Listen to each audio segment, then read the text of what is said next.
Welcome back. As promised, here's part 2 of the Metragator compensator saga as told by Jim Richter. Now let's jump right back into where we left off. Okay, I'm going to show you how the pressure, I'll tilt this a little bit. Again, we talked about the water pressure, and water, or whatever media, gets around here and is on the outside of the external side of the bellows. The internal side of the bellows, and I'll start this piece of paper over here. I'm on the outside of the bellows. I can slide this piece of paper all the way under this bellows, so you can see that this side of the bellows is completely exposed to atmosphere. It is not exposed to the water in the system or the pressure of the system. That's why this expansion joint is called an externally pressurized type expansion joint. It makes, again, the bellows incredibly stable, and we can get a lot of stroke out of it. I mentioned earlier about this shipping bar and it breaking off.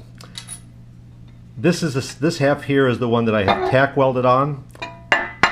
There's that stupid label that California requires us to put it on, so nobody eat these things.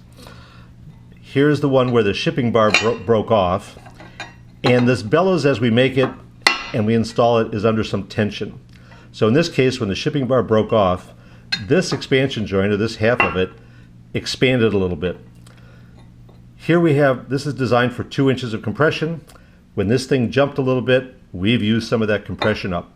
So it's very important for the guys in the field to make sure that if this shipping bar has broken off, that they install it at the right face-to-face dimension. So how do you tell what's right? You can use a tape measure, but you can also look at the paint line. Wherever this paint was, if I could pull this thing back out, and I'm not strong enough, you could pull it right back to the right face-to-face and install it, and you're good to go. With a flanged unit, it's pretty easy.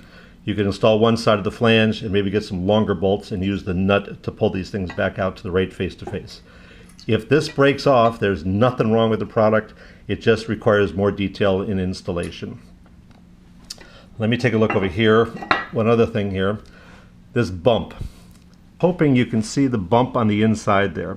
That is a stop to prevent overextension of the joint. When this side here gets pulled back and back and back, say a chilled water line, it will hit there and prevent the bellows from overcompressing.